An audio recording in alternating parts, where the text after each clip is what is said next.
ဘုရားဘာသာဖြစ်လာလို့ရှိရင်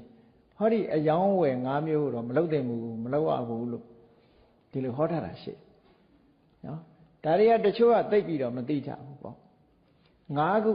အယောင်းဝယ်မလုပ်ရမယ့်အရာ၅ခုရှိတယ်ဘာဖြစ်လို့ဘာလဲဆိုလို့ရှိရင်လူတတ်တဲ့လက်နဲ့အယောင်းဝယ်မလုပ်ရဘူးလက်နဲ့အယောင်းဝယ်မလုပ်ရဘူးလို့ဆိုတယ်လက်နဲ့ကုန်သွယ်တဲ့လုပ်ငန်းကိုဘုရားဘာသာဝင်တယောက်အနေနဲ့စီးပွားမရှာတဲ့ဘူးပေါ့အဲ့ဒါဘာဖြစ်လို့ရုံးဆိုတော့ထိကြိုက်တယ်လေဒီလက်နဲ့ကိုအကြောင်းပြုပြီးတော့အသက်ဆုံးရှုံးသွားနိုင်တယ်ပစ္စည်းဥစ္စာတွေဆုံးရှုံးနိုင်တယ်ဒါကြောင့်မို့လို့တစ်ဖက်သားကိုဒုက္ခဖြစ်စေနိုင်တဲ့အရာဖြစ်သောကြောင့်လက်နဲ့အယောင်းဝယ်မလုပ်သင့်ဘူးတဲ့မြတ်စွာဘုရားဒါကိုတထဝနိဇ္ဇာလို့ခေါ်တယ်တထဝနိဇ္ဇာလက်နဲ့အယောင်းဝယ်ဟောနောက်တစ်ခုကဘာတော့ဆိုရင်တတ္တဝနိဇ္ဇာလူယောင်းလူကုန်ကူးတာမျိုးမလုပ်သင့်ဘူးခဏခေတ်လူကုန်ကူးတယ်လူကိုအယောင်းဝယ်လုပ်တာလေလူယောင်းလူဝယ်လုပ်တာခဏခေတ်ရှေးခေတ်တုန်းကတော့ကြွန်ဖြစ်ရောင်းစားတာအခုလည်းတူတူပဲတချို့ကိုယ်ရောင်းစားတာတောင်ရောင်းစားမှမသိဘူးအခုခေတ်မှာပို့ပြီးတော့ဒီလူရောင်းဝယ်ဆိုတာအလုံးလည်းကြားဘူးနေကြမှာပဲเนาะလူကုန်ကူးတယ်လို့ခေါ်တယ်ခဏခေတ်ကအဲ့ဒါမြတ်စွာဘုရားလွန်ခဲ့တဲ့နှစ်ပေါင်း2500ကလေးဟောထားတာတတ္တဝနိဇ္ဇာတဲ့လူသားတွေကိုခိုင်းစေဖို့အတွက်အယောင်းဝယ်မလုပ်ရဘူးတဲ့ခုခဏခေတ်မှာတော့ရှင်းတော့ကတော့ဖမ်းဆီးပြီးတော့ကျိုးနဲ့တုပ်ပြီးတော့ရောင်းတာခုကြက်ကလေးတွေခြေတော့ခြီပြီးတော့ရောင်းတယ်လို့ပဲနော်အခုခေတ်ကတော့သိပြီးတော့တိမ်မွေးတယ်ကိုယ်ရောင်းစားလို့ရောင်းစားမှမသိအောင်ရောင်းစားတာအလုံးရှာပေးမယ်ဆိုပြီးတော့ခေါ်သွားပြီးတော့တကယ်ချင်းအိမ်လို့ဘာလို့နဲ့အဲ့ဒီမှာထားပြီးဒီမှာနေသူကစားကျွေးမွေးထားမယ်နဲ့ဆိုပြီးတော့အဲ့ဒီအိမ်မှာထားပစ်ခဲ့တာပတ်စံယူသွားပြီဒီလူကလာခေါ်နိုးနဲ့နေတော့အဲ့ဒီအိမ်ကိုရောင်းထားခဲ့ပြီးသားဖြစ်ပတ်စံကသူကယူသွားပြီနော်ဒါမျိုးတွေဟာမကြားခြင်းအဆုံးခဏခဏကြားနေရတာပေါ့ဒါလူရောင်းဝယ်လို့ခေါ်တယ်အဲ့တော့ဘုရားဘာသာဝင်တွေဟာတစ်ဖက်သားကိုစိတ်ဆင်းအောင်လုပ်တာမျိုးဒါမျိုးအယောင်းဝယ်မလုပ်သင့်ဘူးတဲ့မလုပ်ရဘူးတဲ့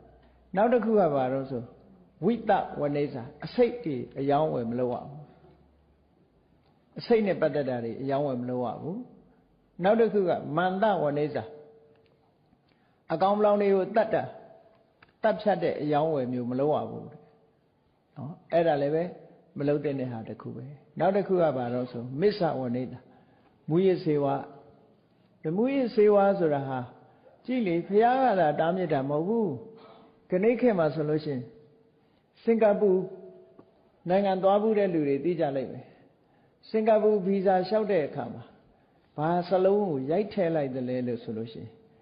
မူရစေဝါအယောင်းဝယ်မှောင်ကိုလုံးလို့ရှိရင်တေထံဆိုတာကိုစာရန်ကြီးရိုက်ထည့်ထားတာနော်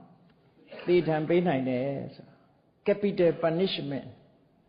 death punishment capital punishment လို့လည်းခေါ်တယ် death punishment လို့လည်းခေါ်တယ်မူရစေဝါရောင်းဝယ်ဖို့ကတေထံကိုကြားဆိုင်နိုင်တယ်လို့အဲ့လိုကိုဒီသူ့နိုင်ငံမှာမူရစေဝါလာပြီးတော့ခိုးသွင်းလာမှာဆိုလို့ဒါတွေကလည်းခိုးသွင်းနေတဲ့လူတွေရှိတာပဲเนาะအဲ့လိုမူရစေဝါရောင်းဝယ်မှုကတေထံထိအောင်ပေးနိုင်တဲ့ပြစ်မှုတစ်ခုဆိုတာကြည့်လေဒါဘာဖြစ်လို့ဒီလိုပြည့်ညတ်ရတာတော့ဆိုဒီမူရစေဝါသုံးလို့ရှိရင်လူတွေမှာဒုက္ခရောက်တာတော့ဒါတေချာနေတာပဲပေါ့အဲ့ဒါကြောင့်ဟုတ်လို့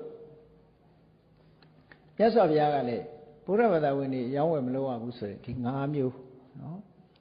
လက်နဲ့အယောင်းဝယ်မလုပ်ရဘူးလူကုန်ကူးမှုမလုပ်ရဘူးအသားတတ်ပြီးတော့ရောင်းဝယ်တဲ့တိရစ္ဆာန်တွေတတ်ရောင်းတာမျိုးမလုပ်ရဘူးအစိတ်ရောင်းတာမျိုးမလုပ်ရဘူးနော်မူရစေဝါရောင်းဝယ်တာမျိုးမလုပ်ရဘူးတဲ့ဘုရားဘာသာဝင်ဖြစ်လာလို့ရှိရင်ဒီကုံသွယ်မှု၅မျိုးကတော့လုံးဝမလုပ်ရဘူးဒါဖြင့်ကျန်တာလိန်နာညာတာရောတာတွေလုံးလို့ရလားလို့ဆိုအဲ့ဒါလည်းမလုပ်ရဘူးဆိုလို့တာနော်ပစ္စည်းအတုတွေလိန်နာညာတာရောင်းတာဝယ်တာဒါမျိုးတွေလည်းမလုပ်သင့်ဘူးအလေးခိုးတာအစပြီးတော့ခိုးတာဝှက်တာတခုမှမလုပ်သင့်ဘူးပေါ့